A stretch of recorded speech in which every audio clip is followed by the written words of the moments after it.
morning. I'm Rob Schmidt. And I'm Jackie Ibanez. Thanks for starting your day with us here on Fox and Friends First. Well, we get right to a Fox News alert for you. Plugging the leaks. An intelligence contractor is under arrest this morning, accused of leaking a top-secret report on Russian hacking efforts. Just days before fired FBI Director James Comey is set to testify about the investigation. This all happens.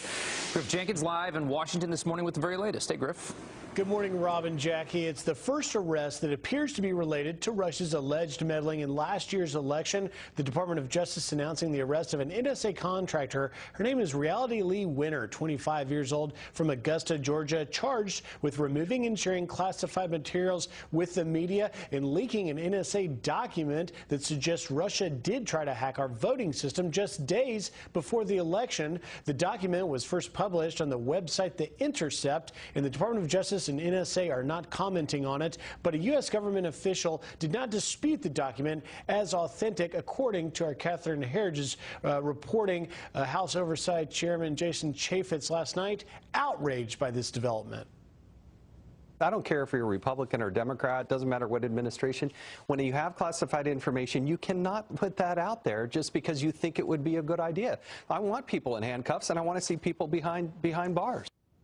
Now, that same official also told Catherine Herridge that the new data does not change the intel community's conclusion from January that the Russian interference did not alter votes. So what we have is very interesting timing of an arrest of this contractor and, of course, that website producing this document. This all comes as the much anticipated public testimony of former FBI Director James Comey on Thursday. The White House says they're not going to stand in the way of that happening. The president's power to assert executive privilege is very well established. However, in order to facilitate a swift and thorough examination of the facts sought by the Senate Intelligence Committee, President Trump will not assert executive privilege regarding James Comey's scheduled testimony. And I would just finally add, perhaps on a lighter note, you opened the show with a good tune there all summer long, because we may be hearing about this story all summer long. Guys? Yes. I don't doubt it, Griff. Thanks so much. Thanks, Griff. All right, as the media anticipates bombshell revelations from Comey's testimony on Thursday, Fox News senior political analyst Brit Hume says, don't hold your breath. Like so many hyped hearings ahead before it, it probably won't live up to its billing because there are a number of constraints on Comey and what he can say. Some of the information that he's dealing with in this case, or dealt with when he was running the investigation, is classified, so that can't be discussed. Some of it is now in the midst of being investigated by a special counsel who basically took his place, and that probably can't be discussed to any great extent. So finally we're left with what he can discuss, which may include, Brett, the conversation he had in the White House with President Trump, which the administration today allowed to go forward. And I would frankly be surprised if he said that what the president had said to him about the Flynn case and his suggestion that he let it go basically amounted to any kind of obstruction of justice. The faces of terror. British police identifying two of the three killers behind the London attacks. As we learn, the carnage could have been much, much worse. Senior Foreign Affairs correspondent Greg Palcott is live in central London this morning. Greg, what's the latest there? Jackie, it is a very nasty weather morning here in London as police continue their investigation into this very nasty terror attack. We have word that there have been raids today, again, away from this location, maybe some dead ends, too. We also have word today that all 12 who had been detained in the last couple of days in raids have been released. But, yes, we are finding out more about the attackers. The apparent ringleader, Karam Shahzad Butt, 27 years old, born in Pakistan, a British citizen. The second, Rashid Radwan, nationalities given as Libyan or Moroccan. There is a third yet to be identified, but was known to police. He was on a terror watch list, even appeared a year ago in a terrorism television documentary here. A lot of questions being asked about how he slipped through the net. All told, in this terrible attack, which included the van ramming into pedestrians here on the bridge where we are standing, and then the stabbing through the restaurant area nearby, 7 killed, 58 injured, many of them still hospitalized, some in critical condition. There are also missing, and we have yet to receive formal confirmation that an American was injured in this attack, hit in the crossfire of bullets flying between the police and the attackers as they brought the three of them down. One identified among the dead, Christine Archibald, 30-year-old Canadian. Again, though, the tales of horror, the stabbings that occurred near here, the tales of bravery still coming out as police try to get to the bottom of all this. Back to you, Jackie and Rob. All right. Thank you so much. We appreciate it. Hey, Greg, thanks. All right, a war of words between President Trump and the mayor of London intensifying this morning. The fallout of this in the wake of this weekend's deadly terror attacks. And President Trump now doubling down, slamming the mayor's call for calm in his city as a pathetic excuse. Kelly Wright, live in D.C. this morning with our commander-in-chief's, also his renewed push for the travel pause, which he now has a new phrase for. Kelly. Rob, good morning to you. The United Kingdom is still dealing with the terror attack, as we saw in our colleague Greg Palcott's report. And British Prime Minister Theresa May says she thinks it's wrong for President Trump to be criticizing London's mayor at this time. In fact, she says the mayor has been doing a good job. The president's latest tweet that London Mayor Sadiq Khan is giving a pathetic excuse to saying that people in London should not be alarmed when they see armed police officers on their streets is sparking a firestorm of criticism against him. The mayor saying President Trump took his words out of context, but a deputy assistant to the president says the media is too obsessed with the president's tweets. There are 7 people dead in London. There are 48 people, half of them in the ICU in hospital, and we're talking about tweets. This isn't some game. This isn't politics. This isn't some mind game. This is for real. This is a war. We're at war, and we have to face the enemy and realize we're at war. In response to the weekend terror attack, the president is doubling down as well on his call for a travel ban on 6 Muslim countries. In a flurry of tweets on Monday, he bluntly called it a travel ban, contradicting what his aides have said before were not a ban. Whether you call it a ban, whether you call it a restriction, he cares that we call it national security and that we take steps to protect the people of this country. In a related matter, the Trump administration has launched a new rule that calls for a kind of extreme vetting, if you will, for visas. It demands 5 years worth of social media profiles and 15 years of background information or biographical checks on those applying for visas. It went into effect on May 25th. Rob? Okay, Kelly, thanks so much. Thanks, Kelly. Well, the Muslim community in London widely condemning the deadly attacks. More than 130 British imams are now refusing to bury the terrorists. Secretary of State Rex Tillerson applauding that decision during his visit to New Zealand. And I was actually encouraged when I heard on the news this morning that a number of imams in London have condemned these attackers and said they will not perform prayer services over their funerals, which means they're condemning their souls. And that is what has to be done. Now, only the Muslim faith can handle this. Secretary Tillerson is now heading to American Samoa before returning to the U.S. ISIS now taking credit for an Australian terror standoff that left 1 man dead and 3 police officers hurt.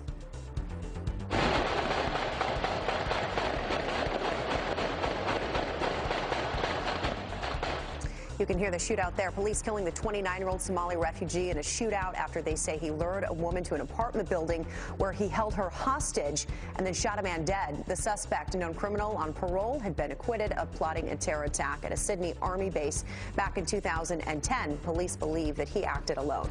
President Trump vowing cheaper, faster, and safer air travel as part of a campaign promise to overhaul the nation's infrastructure. The previous administration spent over $7 billion trying to upgrade the system and totally failed. Honestly, they didn't know what the hell they were doing. We're still stuck with an ancient, broken, antiquated, horrible system that doesn't work. Well, the Trump administration's proposed plan separating air traffic control from the Federal Aviation Administration, instead turning over control of the nation's skies to private business.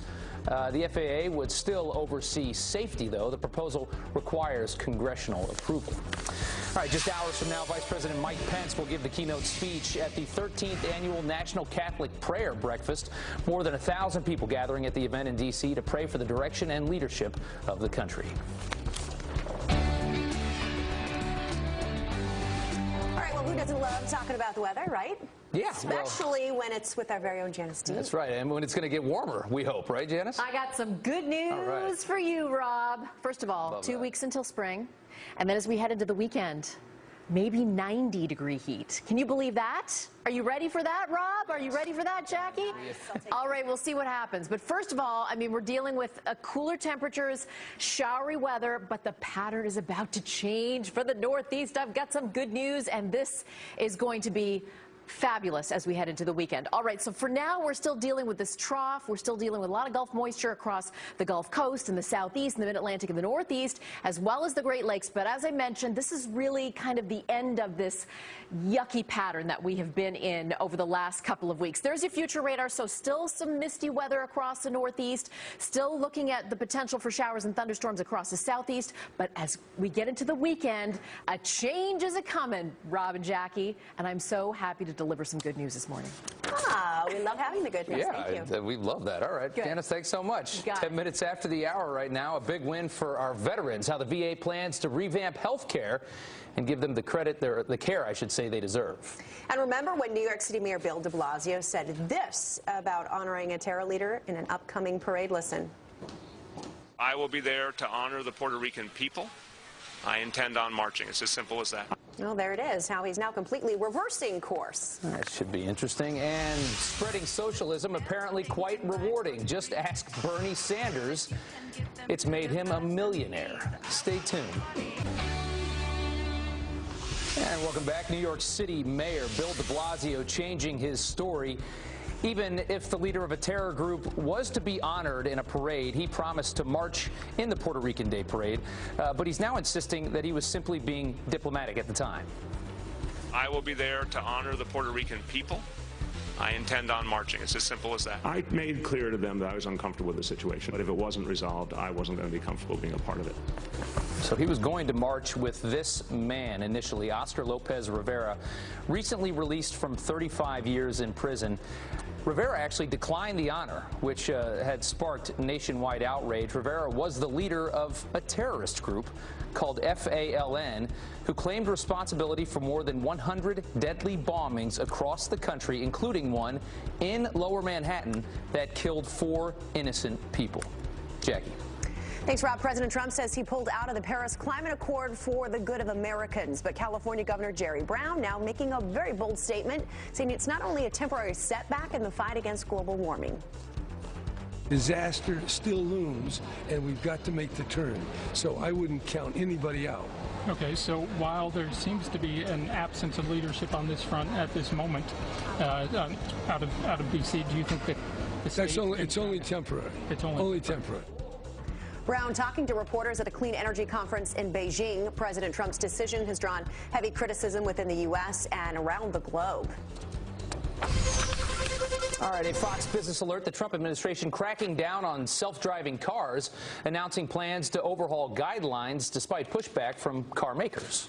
Tracy Carrasco from our sister network, Fox Business, here with what this all means for you. Hey, good morning, Tracy. Good morning. Now, this is some good news for automakers testing out those self-driving cars. The U.S. Transportation Department said on Monday President Trump will unveil revised self-driving guidelines within the next few months. This in response to automakers' calls for regulations that'll eliminate barriers and finally allow these self-driving vehicles to get on the road. For General Motors, Uber, Tesla, Waymo, a division of Google's parent company Alphabet, all aggressively working on these self-driving technologies. I don't know if I would go for them. I don't think I would. Would you do it? You're a car guy, aren't you? I've been in the self-driving car. It's pretty wild. Pretty scary. It's interesting, that's for sure. All right, a recall for Harley, huh? Yeah, now some bad news for bikers. Harley-Davidson is voluntarily recalling about 57,000 motorcycles because of an oil line that could come loose and spray oil onto the path of the rear tire. Turns out a clamp on an engine oil cooler line may have been incorrectly installed. Harley said it had 9 reports of oil lines coming off bikes, causing 2 crashes and 1 injury. This is going to hurt an already hurting company. Harley-Davidson reported a 14% decline in revenue in the first quarter as retail sales fell in the U.S. and overseas. If you have a Harley, you're going to want to check the website to see if your bike is included in that recall. You don't have a Harley, do you? You a bike guy? No, I'm not that guy. All right. I like him. Yeah, I like him too. Tracy, now there's big news coming from Apple about speaker, right? Yeah, you know, you've got your iPhone, iPad, iPod, MacBook, and soon the HomePod. Apple is taking on Amazon and Google with its very own smart speaker. The $349 device is being marketed as a smart speaker with higher quality audio than its competitors. Apple also announced an updated iMac Pro desktop, iOS 11, which comes with improved Siri, automatic do not disturb driving mode, and iMessage features that allow you to pay and receive payments from your contacts. The announcements unveiled during the Worldwide Developers Conference. Now, Apple really trying to own all of your devices. Boy, own they your own whole the world. world. I Huge know, company. right? All right, Tracy, thanks so much. Thanks, Tracy. Thank you. The time is now 19 after the hour. The Pentagon now deploying all-out annihilation tactics in the war on terror. So if diplomacy isn't the answer, what should the U.S. strategy look like? A retired admiral joins us next. And if you're afraid of heights, you might want to look away right now. A brand new, breathtaking view of Paris now being offered at the Eiffel Tower. We're going to show you what this looks like. Coming up next. This is going to be cool. Pass on that. Good morning. It's now 22 minutes after the hour. 2 states now considering new laws that would do away with concealed carry permits. In North Carolina, lawmakers will vote this week on whether or not to allow adults 18 and older to carry guns. Right now, they have to be 21. A similar proposal to abolish permits is also under consideration in Michigan. Both states already allow open carry. And a Marine loses her fight for faith in the Supreme Court. The justices rejecting Manifa Sterling's appeal after she was court-martialed for posting a Bible verse at her desk. It says, quote, "No weapon formed against me shall prosper." Her superiors at Camp Lejeune ordered her to remove it several times, but she refused to do so, saying it violated her religious freedom. Sterling was later discharged and reduced in rank. Lawyers say the decision sets a very dangerous precedent for future cases. Rob? All right, the Pentagon now in annihilation mode, working on a ramped-up strategy to wipe ISIS right off the map. So what should that strategy look like? Here to answer that is former Supreme Allied Commander for NATO and author of a new book we're going to talk about as well, Sea Power, retired Admiral James Stavridis. James, thanks so much for coming on. Admiral, I should say. Thank you so much for being here this morning. I guess what we learned from Mad Dog Mattis in that press conference a while ago was that they're going to be more aggressive here, that we have to go after these guys and, as you say, bring the fight to them instead of sitting back. Tell me about that. Well, first of all, we want to get away from just playing defense. I think we're doing too much of that. We're going to have to take the fight out to them, and I think Secretary Mattis is just the right guy to do that. I'll give you 3 things he ought to think about hard. One is increasing the lethality of what we're doing in Iraq and Syria.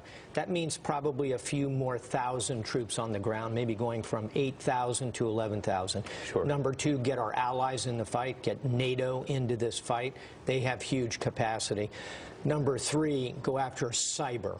Cut off their financing, go after the social networks. If we do those 3 things, I think we can move toward annihilation as opposed to containment. Right, and what a change we've seen from the previous administration. And I want to say one thing, because you know the president doesn't get a lot of credit for much from the media. But do you remember during the campaign he said, "We've got a plan, we're not going to share it with you," and the media just assumed he had no plan? Right. He certainly seems to have a plan, and I mean they're certainly implementing it. This is something they're really getting done. I think so, and let's go back to General Mattis. Here's someone who is intimately familiar with the machinery of the Pentagon, how to really use it. He's a retired 4-star Marine, spent a lot of time in Afghanistan and Iraq. He's the right individual to do this. Okay, let's bring up this full screen. A strategy here: conquer Mosul and Raqqa, cut off the financing, battle ISIS on social networks. We understand how to battle them on the social network, what needs to be done there. My question is, we've known that they've been using oil to finance themselves for quite a while now. Why can't we cut that off? What is the difficulty there? We are cutting a great deal of it off, and we're seeing more of their financing, Rob, coming from the cyber world. So we need to continue on the oil piece, and the challenge is the confusion between Turkey and the Kurds north, because that's the flow for that oil. So we kind of got to get the Turks on game with us. The Turks consider the Kurds terrorists, don't they? They do, absolutely, and that's a challenge. We do not feel that way at all. I mean, those are our friends. Yeah. Exactly. So we can square that circle, but it's going to require spending time in the region. Secretary Mattis going over there, working with the Turks. If we do that, we can cut off the oil effectively as well. That needs to be part of our strategy. Absolutely. And Admiral, you've written a new book. I want to give you a second to tell us about it here and give us kind of the back flap kind of wrap up of it. It's a global book about the oceans, Rob, but what it really focuses on is the geopolitics. If you look around the world, we're fighting in the Eastern Mediterranean, U.S. and Russia over Syria, in the South China Sea with China and the United States, in the Arctic with Russia. We've got a lot moving on the oceans of the world. We need to pay more attention to them. The book looks at the history of the oceans, but really it's about how to leverage the oceans today as we create the right place for America. It's important stuff, and nobody would know better than you. Thank you, Rob. Admiral, thank you so much for coming on this morning. We appreciate it. Thanks. All right, Jackie, over to you.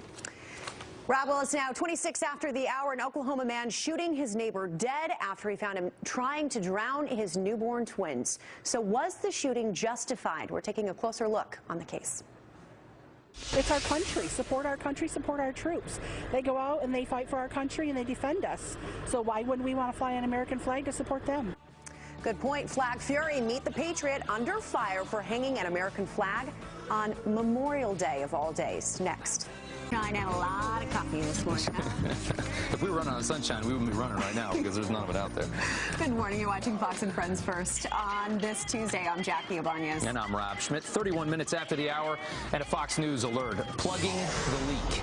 An intelligence contractor under arrest, accused of leaking a top-secret report on Russian hacking efforts. And just days before, fired FBI Director James Comey is set to testify about the investigation. Griff Jenkins is live from Washington, D.C. with the very latest. Good morning, Griff. Good morning, Jackie and Rob. It's the first arrest we know of that appears to be related to Russia's alleged meddling in our election. Her name is Reality Lee Winter, a 25-year-old NSA contractor from Augusta, Georgia, charged with removing and sharing classified materials with the media. The new leak, a classified document that suggests Russia did in fact try to hack our voting system just days before the election. The document was first published Monday on the website The Intercept, and the DOJ and NSA are not commenting on it, but a U.S. government official did not dispute the document as authentic, according to our Catherine Herridge. House Oversight Chairman Jason Chaffetz, when he learned about this, talking to Martha last night, was outraged. I don't care if you're a Republican or Democrat, doesn't matter what administration. When you have classified information, you cannot put that out there just because you think it would be a good idea. I want people in handcuffs, and I want to see people behind bars. That same official also told Fox News that this information does not change the intelligence community's conclusion that Russian interference did not alter votes. This all comes as former FBI Director James Comey is set to testify Thursday, with the White House now not standing in the way. But Chaffetz worries it may lack substance. I worry that what he's going to say is he's going to go back to the tried and true, well, there's classified material and I'm going to have to talk to you about, not in this setting. That's the worry. So then why do a public testimony? Well, I'd love to hear his story, but you've also got to see the documents. We may learn more about this particular document later today, and of course, it raises questions about the continued leaks in the intelligence community. A side note, Julian Assange is already tweeting support for this woman, Miss Winter. Guys? And that young woman, if I'm not wrong, faces up to 10 years in prison for this? That's correct. Yeah. That's absolutely correct. And there's going to be a whole lot more talk about that. Yeah, that's very interesting. Okay, Griff, thanks so much. Thanks, Griff. All right, to another alert now. British police launching new raids overnight as we learned the names of 2 of the 3 London terrorists. One of them, Karam Butt, was investigated by police in 2015, but they couldn't find evidence of any terror plot. He was also in a documentary that was made about jihadis living in Britain just last year. We've also learned the carnage could have been quite a bit worse. British police discovering suspected Molotov cocktails in the back of that van that went on the rampage. 7 people killed, 48 injured in the attack, and 18 people remain in the hospital in critical condition. So unnecessary. Thanks, Rob. A war of words between President Trump and the mayor of London intensifying this morning. The fallout in the wake of this weekend's deadly terror attacks there in London. President Trump now doubling down, slamming the mayor's call for acclaim as a pathetic excuse. Kelly Wright live in D.C. with our commander-in-chief's renewed push for a travel pause. Hey, Kelly.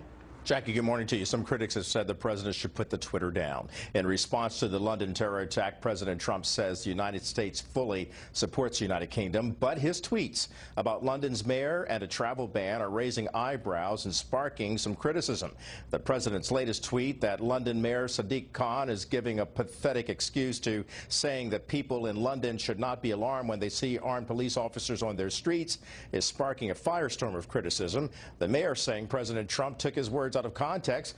Also, in response to the terror attack, President Trump went against the political correctness of his aides in his demand for a travel ban. The president in one tweet saying this. He said, that's right, we need a travel ban for certain dangerous countries, not some politically correct term that won't help us protect our people. While the president is being criticized for bluntly saying travel ban, Congressman Peter King sees the need for a policy that will help protect the American people from terror attacks similar to London. I think this shows the need to have increased and intense surveillance, that the police themselves can't be following everyone all the time. That's why we need undercovers. That's why we need informers. That's why we need people working in the communities. That's why we have to monitor the mosques and other areas where radicals congregate. And we have to realize this is reality. One of the president's top concerns has been extreme vetting. On that matter, the Trump administration has implemented a new rule that demands 5 years' worth of social media profiles and 15 years of background or biographical information on those applying for those visas. Jackie? All right. Thank you so much. We appreciate it. Kelly, thanks. All right. The Senate now calling on President Trump to fulfill a campaign promise, unanimously passing a measure urging the president to move the U.S. Embassy in Israel from Tel Aviv to Jerusalem. The vote happening on the 50th anniversary of Jerusalem's reunification. Last week, the president signed a waiver that keeps the embassy in Tel Aviv for now. The White House says that maximizes the chance of negotiating a potential peace deal between Israel and Palestine, not stirring the pot. The Arizona governor declaring a state of emergency as pill and heroin overdoses spike. Republican Doug Ducey says there's been a 74% increase in opioid death in Arizona over the past 4 years, soaring from 454 in 2013 to 790 in 2016, just in 3 years there. The declaration gives the state the right to accelerate efforts to distribute life-saving drugs, track overdoses, and coordinate public health efforts between private and public sectors. Hillary Clinton under investigation once again. The Senate Judiciary Committee launching a probe into her actions as Secretary of State. The Daily Caller reporting that Clinton pressured government officials in Bangladesh to drop a corruption investigation into Mohammed Yunus, a businessman and Clinton Foundation donor. The Prime Minister telling Circa News Clinton threatened her over the phone. Well, Bernie Sanders, the senator from Vermont, who is known for attacking the wealthy, racked in more than, get this, $1 million last year. Must be nice. The former Democratic presidential candidate crisscrossed the country selling socialism to college students, but is now part of the 1%, easily in the 1%, thanks to a hefty advance from his book, Our Revolution. Sanders now owns 3 homes. His latest purchase, a $600,000 lakefront home in Vermont. That would be nice. I wonder if he's going to send 80% of his income to the federal government. I guess we'll wait and see, huh?